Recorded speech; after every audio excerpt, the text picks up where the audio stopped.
Hi everyone, welcome to study camp. पिछले classes में हम पढ़े थे कि एटम्स क्या होता है, मॉलिक्यूल्स क्या होता है और एटम से मॉलिक्यूल कैसे बनता है और कुछ बेसिक मैटर क्या होता है। इस वीडियो का लिंक डिस्क्रिप्शन में है, आप जाकर देख सकते हैं। और आज हमने पढ़ेंगे कि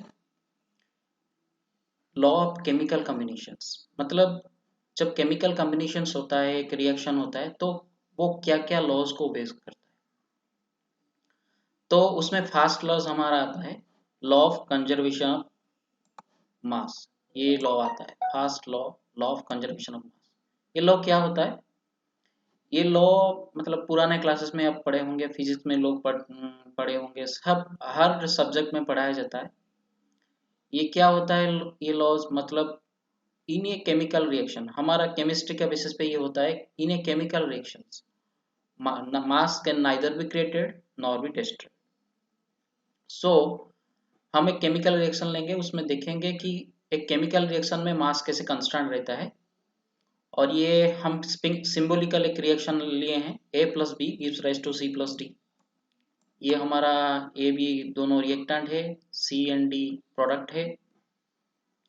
तो इसमें ए और बी का मास मिलाकर जितना होगा, अगर सी प्लस डी का मास मिलाकर उतना होता है तो ये लॉ ओबे करता है। एक हम रिएक्शन ले लेते हैं, carbon plus oxygen gives rise to carbon dioxide. इसमें क्या होता है, कार्बन का एटॉमिक मास कितना होता है आप लोगों को पता होगा, वो 12 होता है। और इसमें ऑक्सीजन का 16 होता है, ये O2 है तो ये 32 हो जाएगा। और ये दोनों को मिलाकर ये 44 हुए। और ये अगर 44 होता है, कार्बन डाइऑक्साइड का जो मोलिकुलर मास है, अगर ये 44 होता है तो ये लॉ ओबे करता है। कार्बन डाइऑक्साइड का मास हम जानते हैं, मोलिकुलर मास 44 है, और ये भी मिलाकर 44 होता है तो ये लॉ ओबे करता है। मगर अभी जो रिएक्शंस होते हैं, तो अभी रिएक्शन किया बहुत सारे रिएक्शन में ये भी लॉ भी ओबे नहीं करता है। तो किस वजह से वो ओबे नहीं करता है? क्योंकि कुछ कुछ रिएक्शन होता है, कुछ मासेस एनर्जी के फॉर्म में निकल जाते हैं। अगर कुछ मासेस एनर्जी के फॉर्म में निकल जाते हैं, यहाँ पर एनर्जी का फॉर्म में निकल जाते हैं। तो अगर एनर्जी का फॉर्म में कुछ मासेस निकल गया तो ये मास से ही तो कन्वर्ट हुआ ना। वो क्या रिलेशन होता है? डेल्टा ई, ये ई है, equal to M C square, M C square. ये Einstein mass energy relationship, the most famous equation of Einstein. So हम यहाँ पर देखेंगे, ये हमारा लॉ ऑफ कंजर्वेशन के बारे में इतना ही, और इसी से रिलेटेड प्रॉब्लम बाद में करेंगे। पहले सब लॉज देख लेते हैं। उसके बाद हमारा लॉ है लॉ ऑफ डेफिनेट प्रोपोर्शन। एक बहुत अच्छा लॉ है। मतलब ये लॉ क्या कहता है कि आप कहीं से भी एक मॉलिक्यूल मतलब कंपाउंड उठा लाइए, मतलब कहीं से ही, मतलब क्या मतलब, अगर कंपाउंड सिंथेटिकली हम प्रोड्यूस करें या नेचुरली लाए, तो उसका मास मतलब उसका जो प्रोपोर्शन, अगर मैं एक एग्जांपल ले लेता हूँ, मतलब एक कॉपर ऑक्साइड, एक कंपाउंड है, उसमें कपर, मान लीजिए ये कपर उसमें 80% है, उसमें 80%। और ऑक्सीजन कितना है? ऑक्सीजन 20%। तो ये जो परसेंटेज कांस्टेंट रहेगा, मतलब आप नेचर से उठा लाइए एक सैंपल को, और जिस मतलब सिंथेटिकली तैयार करें, उसका जो डेफिनेट प्रोपोर्शन है वो कांस्टेंट रहेगा। मतलब एलिमेंट्स का जो, सो लॉ क्या कहता है, it's he states that a given compound always contains exactly same proportion of the elements by weight। मैं भी यहाँ पर लिखा हूँ कि means that means A compound whether it's from a natural origin और ये synthetic origin। और नेक्स्ट हम जाएंगे, नेक्स्ट हम अगर जाएंगे अभी दूसरा लॉ में, हाँ नेक्स्ट लॉ है हमारा लॉज ऑफ मल्टीपल प्रोपोर्शन। ये मल्टीपल प्रोपोर्शन क्या होता है उसको हटा देंगे थोड़ा।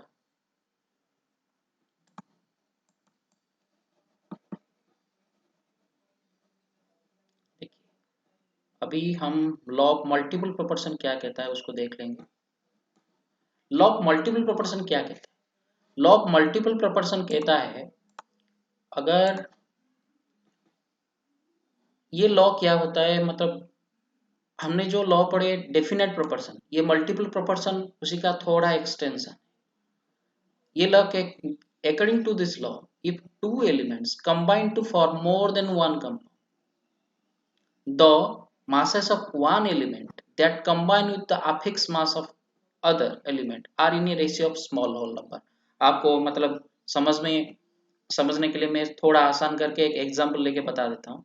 अगर हमने हाइड्रोजन ले लिया, ये हाइड्रोजन से अगर दो कंपाउंड फॉर्मेशन होता है, एक है H2 आप सब जानते हैं जो वाटर होता है, और एक कंपाउंड है H2O, H2O, ये हाइड्रोजन पेरोक्साइड होता है आप सब जानते हैं।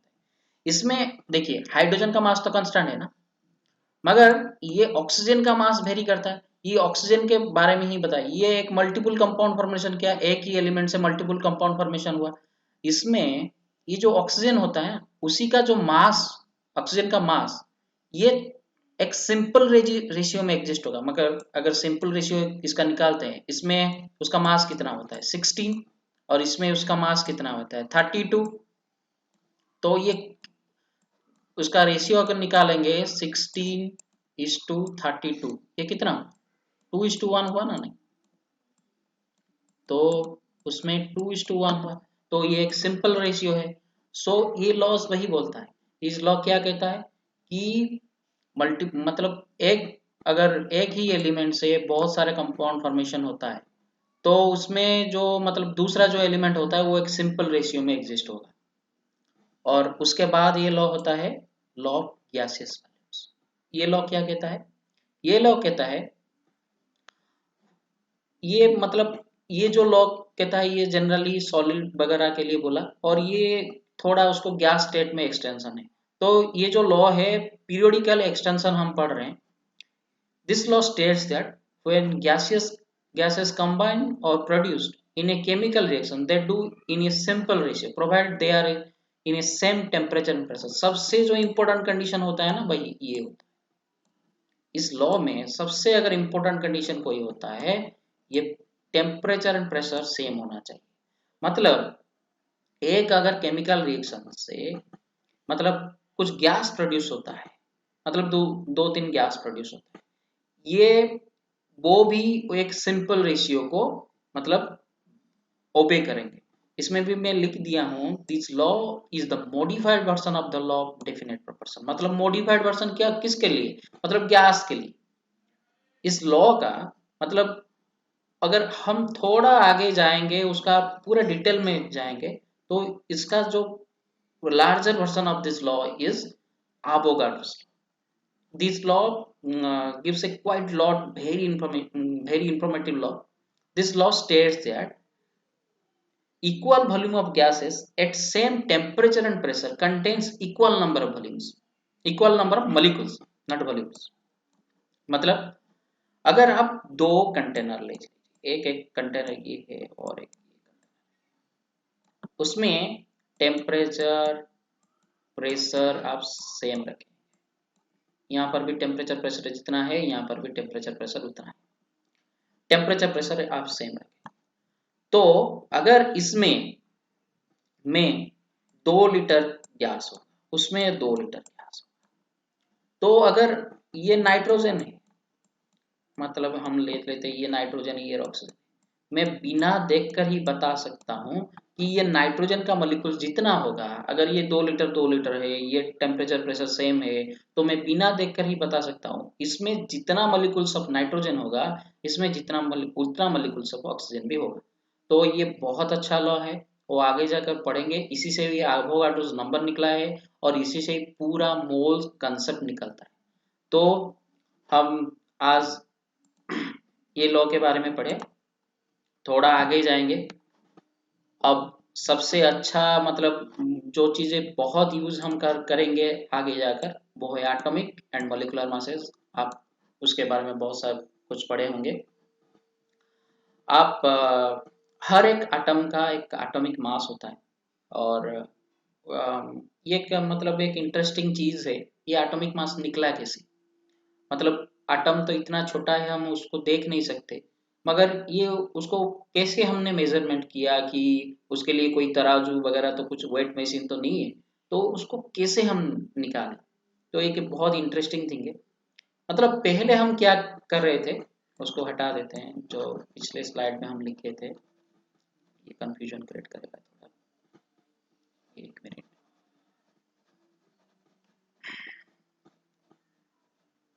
हाँ, ये है, देखिए। मतलब एक बहुत अच्छा चीज है। देखिए कैसे हम मतलब सब रेफरेंस को लेकर हम आज चल रहे हैं। पहले हम क्या कर रहे थे कि जो पहले जमाने में क्या होता था कि ये हाइड्रोजन, आप सब जानते हैं, मतलब ये सबसे, उसका एटॉमिक नंबर कितना है, 1 है। मतलब उसका एटॉमिक नंबर, अगर एटॉमिक नंबर 1 है, तो इसलिए हमने उसको क्या किया, उसको रेफरेंस मान लिया। मतलब उसका मास 1 ले लिया, और उसी के हिसाब से जितना मास जितना गुण है, मतलब जितना मल्टीप्लाई पे आते हैं, उसी को हमने मान लिया, उसका एटॉमिक मास उतना है। मगर उसमें भी बहुत सारे प्रॉब्लम आए, तो इसके वजह से हमने एक स्टैंडर्ड को फिक्स किया। स्टैंडर्ड क्या है, मतलब स्टैंडर्ड किसी को फिक्स किया, मतलब कार्बन C12 आइसोटोप। आपको आइसोटोप का मतलब पता है, अगर नहीं पता है तो अगली अगली क्लासेस में हम पढ़ेंगे। आइसोटोप सिंपल आप इतना ही याद रख लीजिए। मतलब अगर कार्बन का 3 आइसोटोप होता है, मैं आप लिख देता हूँ, कार्बन 12, 13 एंड 14। कार्बन का ये 3 ही आइसोटोप, उसमें कार्बन का 12 आइसोटोप को हमने ले लिया।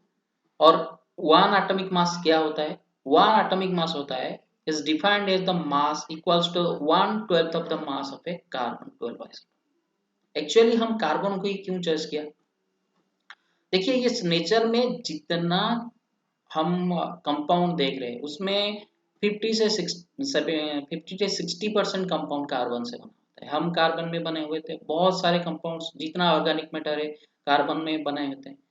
तो इसलिए हमने कार्बन को चॉइस किया, और उसी का C12 आइसोटोप का 1/12 लेकर उसको एक फिक्स कर दिया। ये एक 1 यूनिट है, वो उसका ही मतलब उसका जो वेट जितना होगा, ये है हाइड्रोजन का। और इसी इसी वजह से हम, और मतलब उसी का रेफरेंस पे हम अलग अलग जो हमारा जितना एलिमेंट्स है उसी का मास को फिक्स करते हैं। अगर उसमें भी एक प्रॉब्लम आए, प्रॉब्लम होगा, क्योंकि जैसे सबका मतलब और हर एक एलिमेंट्स का भी आइसोटोप है। मतलब आप देखेंगे क्लोरीन का अगर आइसोटोप है, क्लोरीन का भी 2 आइसोटोप है, 35 37, ये सब आइसोटोप है। तो इसलिए हमको उसका भी मतलब सबका तो दो दो तीन मास निकलेगा। तो इसी वजह से हमने क्या किया, एक नया क्वांटिटी चालू किया, वो है एवरेज एटॉमिक। वो क्या होता है कि मतलब अगर कार्बन का 3 आइसोटोप है, carbon C12 and C13 and C14, तो उसी का एवरेज हम निकालते हैं। मतलब उसका एवरेज कैसे निकालते हैं, उसके भी एक फॉर्मूला होता है, आपके बुक में दिया हुआ है। उसका एवरेज हम उसका रिलेटिव एबिडेंस को लेकर निकालते हैं। ये रिलेटिव एबिडेंस फिर क्या होता है, मतलब रिलेटिव एबिडेंस जो होता है, मतलब आपको समझने के लिए मैं एग्जांपल में बारे में, मतलब अगर आप कार्बन का एक सैंपल उठा लाइए, अगर 100 ग्राम का सैंपल है, उसमें C12 जितना होगा, इसमें C12 जितना होता है, सबसे ज्यादा होता है C12। उसमें C12 आपका जितना होगा, लगभग 90%, 98% C12 होता है, और उसका रिलेटिव एबिडेंस ही उतना है। तो इसमें देखिए लिखा है उसका रिलेटिव एविडेंस हमको अगर 100 ग्राम कार्बन का सैंपल में आप हमारा जितना होता है कार्बन 12 उसको कार्बन 12 का रिलेटिव एविडेंस बोला जाता है। कार्बन 13 जितना होता है उसको कार्बन 13 का रिलेटिव एविडेंस बोला जाता है और कार्बन 14 जितना होता है उसको कार्बन 14 का रिलेटिव एविडेंस बोला जाता है। तो इस सारे रिलेटिव एविडेंस को हमने कैलकुलेशन किया। देखिए ये जो है सॉरी हाँ ये देखिए उसका रिलेटिव एविडेंस ये है और इसमें इसका रिलेटिव एविडेंस ये है और उसका जो मास मॉलिक्यूलर मास ये इसमें मल्टीपल एटॉमिक मास इसमें मल्टीप्लाई हुआ है। तो इस सब को मल्टीप्लाई करके हमने जो ये मास निकाला ये कार्बन का एवरेज एटॉमिक मास। अगर हमने आपको प्रॉब्लम करेंगे बाद में प्रॉब्लम करेंगे अगर क्लोरीन का निकालना कोई देता है कि क्लोरीन का एवरेज एटॉमिक मास निकाले इजीली आप कैलकुलेशन कर सकते हैं। उसका रिलेटिव एविडेंस का डाटा चाहिए आपको, उसका जो एटॉमिक नंबर है उसी से मल्टीप्लाई करते हैं उसको ऐसे ही फॉर्म में मल्टीप्लाई करना है। मतलब उसका फॉर्मूला है कि relative evidence is into its atomic number, उसको प्लस करके जाना है जितना उसका मतलब होगा, क्या होगा जितना उसका आइसोटोप होगा और उसी का समीशन अगर समीशन ही उसको एवरेज एटॉमिक मास बोला जाता है। और इस एवरेज एटॉमिक मास से हम क्या कैलकुलेशन करते हैं, एटॉमिक मास मॉलिक्यूल में उस एवरेज एटॉमिक मास को मिलाकर हम मॉलिक्यूलर मासेस कैलकुलेशन करते हैं। देखिए अगर कार्बन यहाँ पर मैं कैलकुलेशन करके दिया हूँ कि कार्बन डाइऑक्साइड का मॉलिक्यूलर मास कितना है। कार्बन डाइऑक्साइड का मॉलिक्यूलर मास कितना है आपको पहले भी बोल चुका हूँ 12 कार्बन का है 12। देखिए एक्चुअली उसका तो मास है एवरेज एटॉमिक मास 12.011 मतलब पॉइंट में हमको इतना कैलकुलेशन करने में दिक्कत होती है इसलिए हम 12 इसका 16 ऐसे ही लेकर चल रहे हैं। तो मॉलिक्यूलर मास में आपको पता होगा कि सबका ऐसे मॉलिक्यूलर मास आप कैलकुलेशन कर सकते हैं। आप अगर पेन एंड पेपर में कैलकुलेशन करना चाहते हैं तो ग्लूकोज का कैलकुलेशन कर लीजिए। सी ग्लूकोज का फॉर्मूला ये होता है C6H12O6 आपको पता होगा और इसी का अगर कैलकुलेशन हम करेंगे तो ये 72 होगा,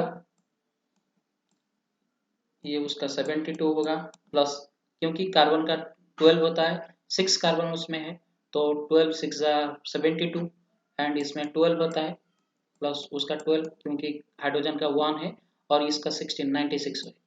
तो इसको मिलाएंगे तो ये 180 के आसपास आएगा, हाँ 180 ही है। और ऐसे ही आप बहुत सारे कंपाउंड का मॉलिक्यूलर मासेस कैलकुलेशन कर सकते हैं और उसमें एवरेज एटॉमिक मास आपको कैलकुलेशन करना होगा। मैं आपको एक सलाह देना चाहता हूँ कि आप आपका बुक में मतलब हाइड्रोजन के लेकर जिंक तक मतलब 30 तक आपको एटॉमिक नंबर याद होना चाहिए। ये बहुत आपको हेल्प करेगी आगे जाकर, इसलिए आपको याद होना चाहिए। चलिए ये सबको हटाते हैं और एक हम चीज आज पढ़ेंगे वो है फॉर्मूला मास। वो क्या होता है, फॉर्मूला मास क्या होता है कि कुछ मतलब कुछ कंपाउंड ऐसे होते हैं कि जो डिस्क्रीट फॉर्म में नहीं होते। डिस्क्रीट फॉर्म में मतलब क्या है कि उसका जो एटम्स होते हैं ना वो सेपरेट नहीं होते। तो वो क्या होता है कि सराउंडेड होके रहते हैं। जैसे आपको NaCl का अगर स्ट्रक्चर पता होगा, NaCl का स्ट्रक्चर होता है FCC स्ट्रक्चर मतलब फेस सेंटर्ड क्यूबिक स्ट्रक्चर। मतलब ऐसे होता है कि NaCl का स्ट्रक्चर जो एक क्यूबिक स्ट्रक्चर होता है उसमें क्या होता है कि एक सोडियम को 6 क्लोराइड एटम से मतलब ऐसे ऐसे क्लोरीन होगा वो सराउंडेड होके रहता है ऐसे 6 और भी नीचे है ये सराउंडेड होके रहता है। तो इस तरह के मतलब कंपाउंड्स के लिए हमको मॉलिक्यूलर मासेस कैलकुलेशन करना आसान नहीं होता है, इसलिए हम उसको क्या करते हैं उसके लिए और एक मास यूज करते हैं, उसको फॉर्मूला मास बोलते हैं। मतलब उसका फॉर्मूला के हिसाब से हम लगा लेते हैं उसका मास कितना है। मतलब जैसे सोडियम क्लोराइड मतलब उसका सोडियम का है 23 और उसका एटॉमिक मास क्लोराइड का है 35.5, तो उसका हो गया मॉलिक्यूलर मास कितना सोडियम क्लोराइड का 58.5। तो ऐसे ही हम धीरे धीरे आगे जाएंगे और बहुत सारी चीज़ें सीखेंगे। और मैं एक वादा करता हूँ कि आपको नेक्स्ट क्लास में जो मतलब मोल का बारे में पढ़ाऊंगा तो ये बहुत अच्छा लगेगा। और आज के लिए इतना ही, और हमने यहीं पे समाप्त करते हैं। Thank you.